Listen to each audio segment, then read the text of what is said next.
Hello, everybody. Welcome to Bridging the Gap from Injury to Performance in a Football Athlete Using a Functional Movement Systems Approach, specifically alternative physiotherapy strategies for calf injuries. It's important to note that if you rehabilitate the injured tissue, it doesn't guarantee that contributing factors, causative factors, and complicating factors are addressed. Rehabilitating the person does guarantee that this occurs, in addition to the injured tissue being treated. And Greg, would you say this is a relatively uncommon approach?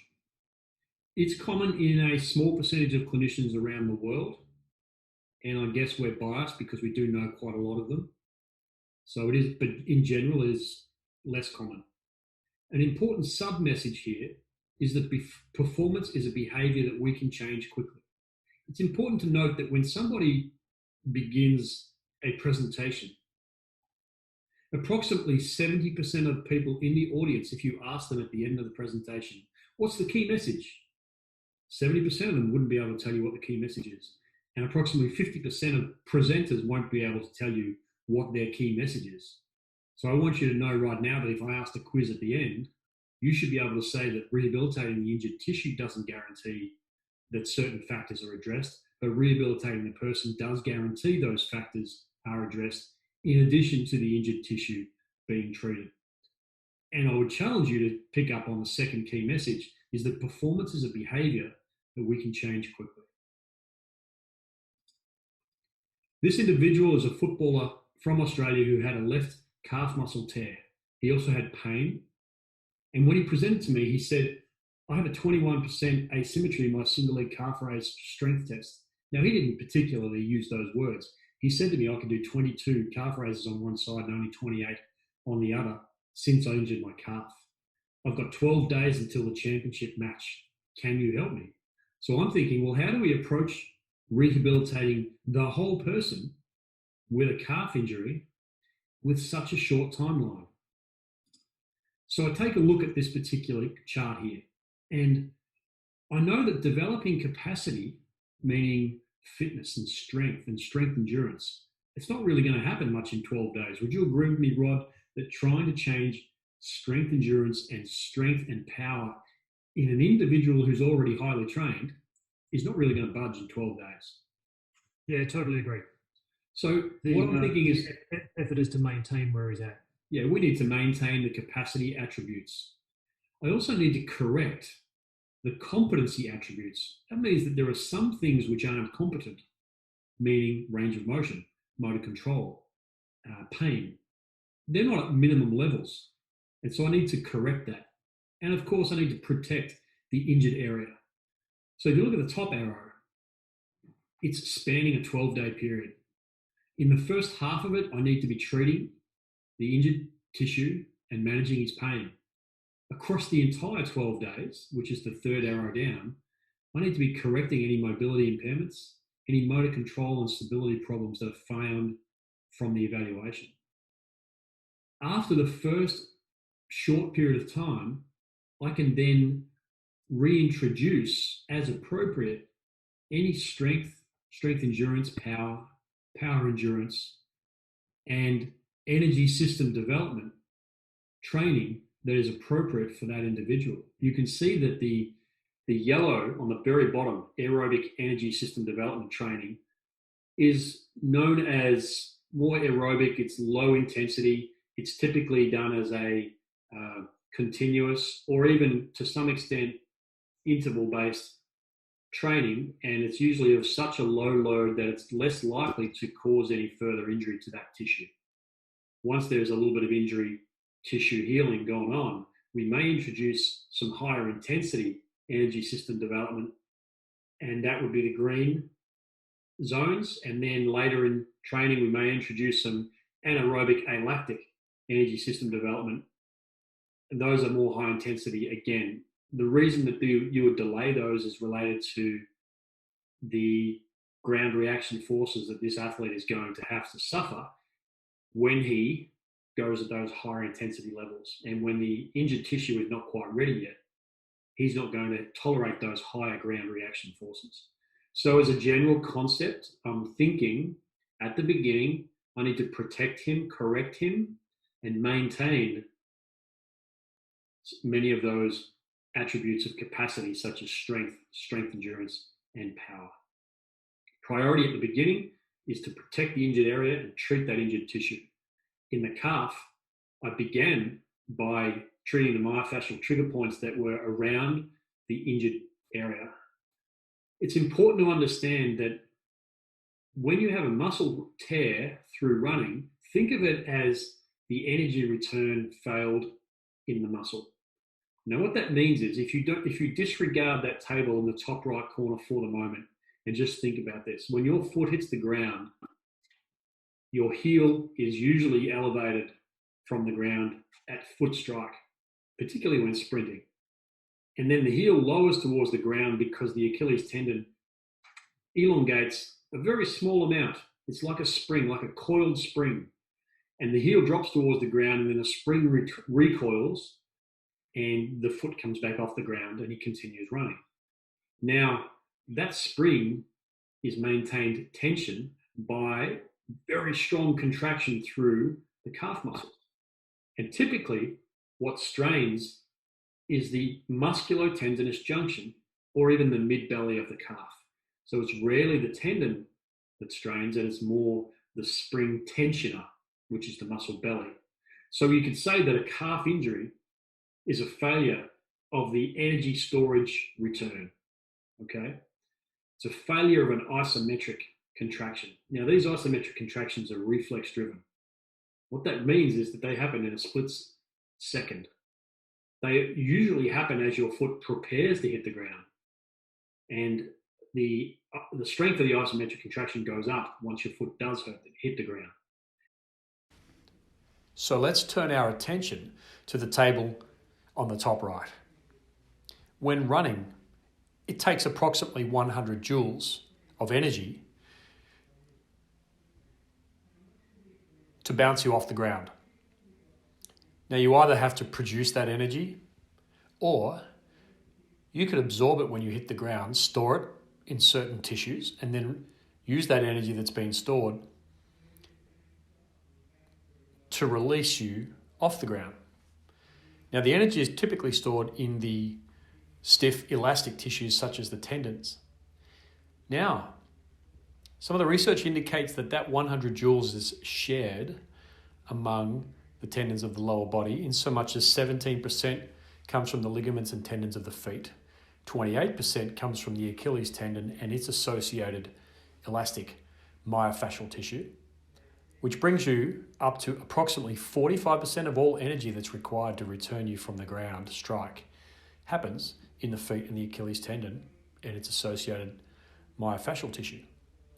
The remaining 55% will come from quadricep tendon and its associated myofascial tissue, and also the lateral chain of tendons and iliotibial band and its associated myofascial tissue.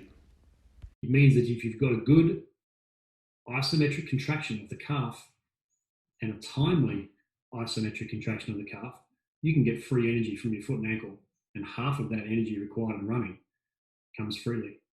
So he gets calf injury, and we think, is that due to a sudden loss of strength? Meaning, is that due to a sudden change in the control of the calf muscle and Achilles tendon? Or is it due to fatigue? Has there been a misfire? And we know that fatigue changes motor control. I want to define something here. Strength is actually control of motion when there is a force that's very high trying to upset that motion. So think of a single leg hop. Okay, you have to control the foot lowering to the ground when the body weight is pushing it down. So there's an extra load. So strength is actually motor control with capacity. Fatigue is also changed motor control. So when we think about it as having a calf injury, on both circumstances, we've got an altered motor control. So when we treat fatigue in a calf muscle, it's often related to myofascial trigger points. And so we might use dry needling, and I did with this individual.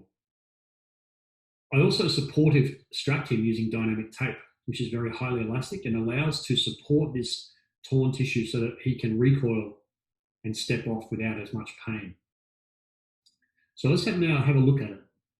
We have an individual who's got multiple patterns of problems. When I did an assessment with him, we used the selective functional movement assessment and established that this is not an isolated calf problem.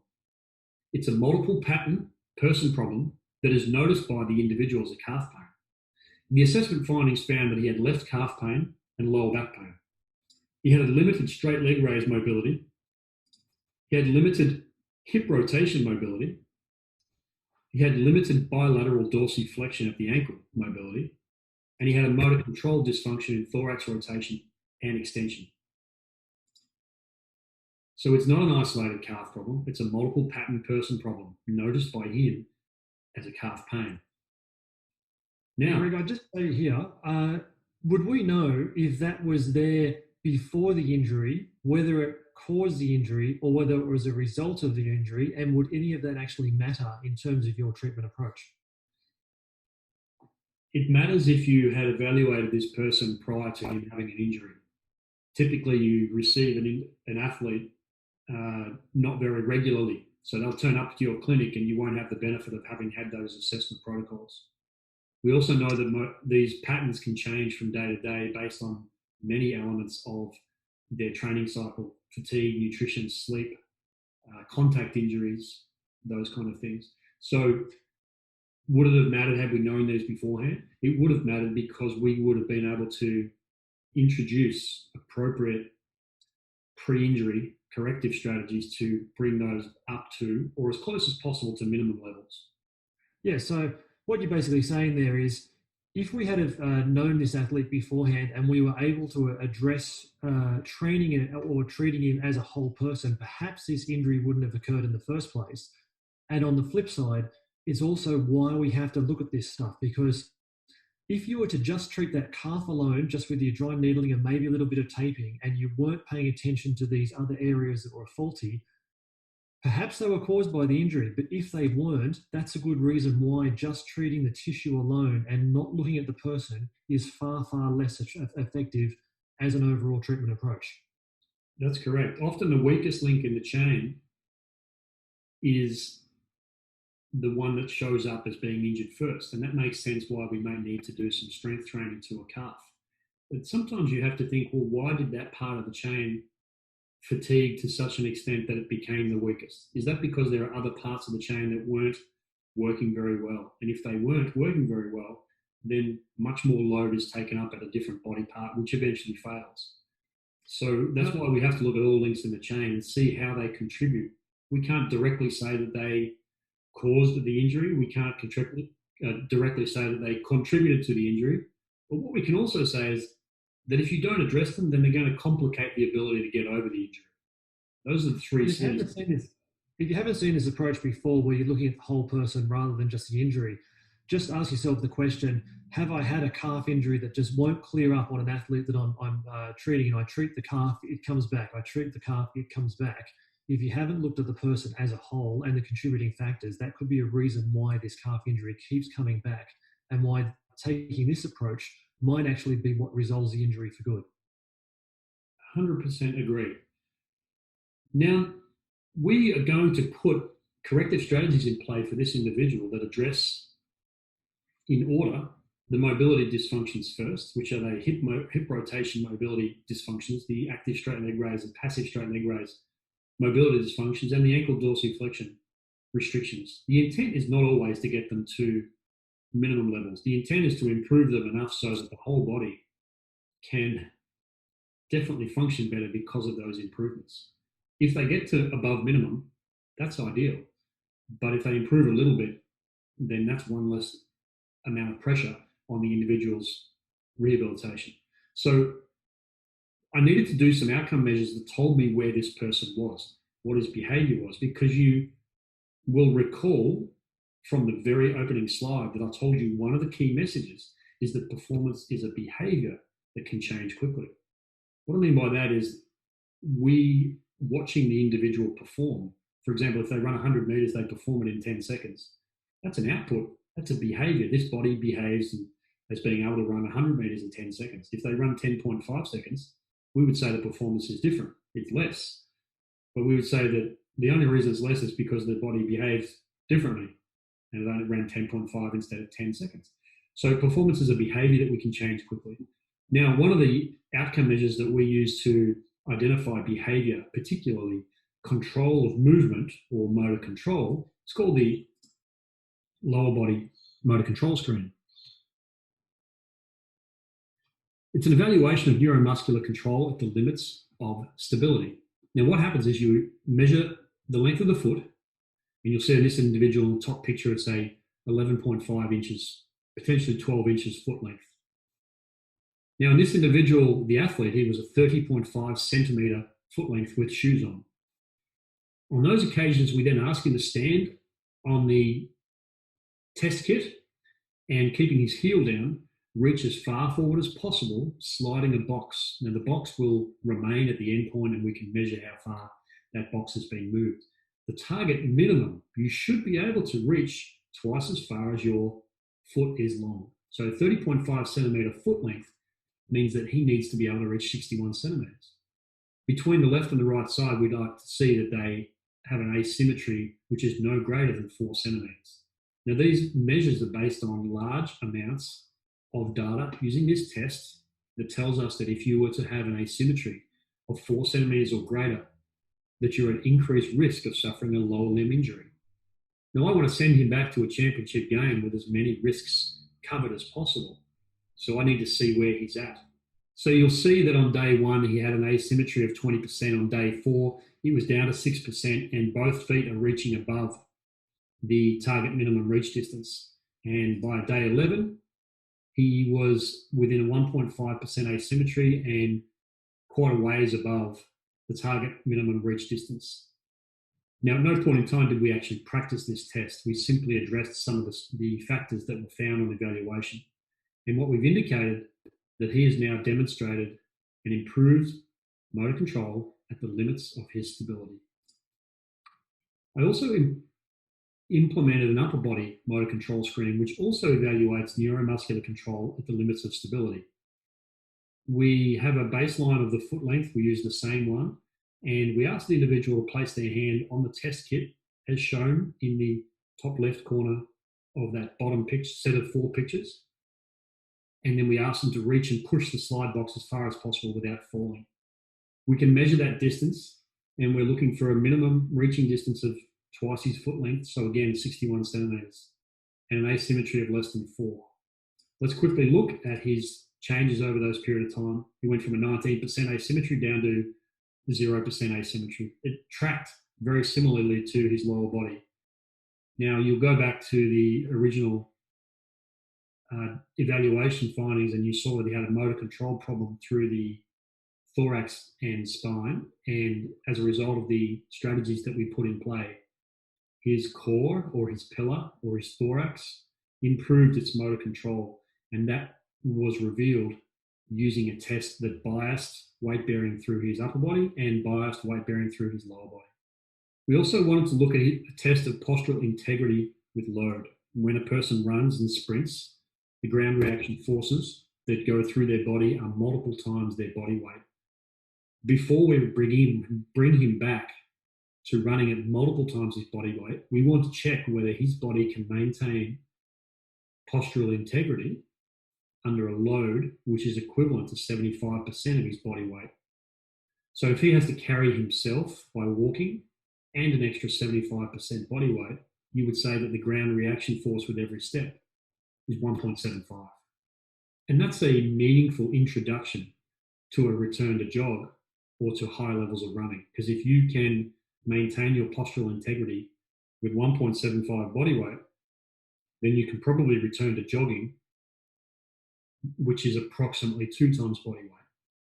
If you cannot reach the minimum carrying distance of 250 feet or 76.2 meters, and you cannot continue to be carrying that weight over 90 seconds, then we suggest that your ability, let me go back, if you cannot do so without losing your posture, then we suggest that when your foot hits the ground, you're going to lose the integrity of joint alignment through the kinetic chain, and you'll collapse at the hip, and you'll collapse at the ankle, and you'll collapse in the lumbopelvic junction. Remember, him having a musculotendinous calf injury is more than likely related to fatigue or loss of motor control at foot strike. Now, loss of motor control is loss of postural integrity, the ability to maintain posture of the joint at greater than body weight forces. So let's look at the metrics over the 11 days. Greg, can I just jump in there just for a moment? You know how before we were looking at maintaining his underlying performance capacities and saying that we couldn't change them, which we within 11 days, which we certainly can't from a physiological level. Have you seen circumstances where you've improved this postural integrity, you've improved the motor control screen, and you've seen people be able to express more of those underlying performance capacities, even though you know there can't be any physiological change in that time? Yes, I have. And we can explain that because we can through the nervous system. We can explain it because if you do not develop any greater force generating capacity, but you remove the barriers to you being able to express that, think of taking a handbrake off your car. If you drive that car around a racetrack and it's a 2-litre engine with 300 kilowatts, and you get around the racetracks in 2 minutes, and you come back in and you say, I'd like to build a bigger engine. I've got 12 days to build a bigger engine. You say, well, that's not possible. You say, but I can get you down to about 1 minute 50 by simply doing one thing. You raced around that track with the handbrake on. So let's take the handbrake off, and I guarantee you, without changing your engine capacity or any kilowatts, that you'll get around there quicker.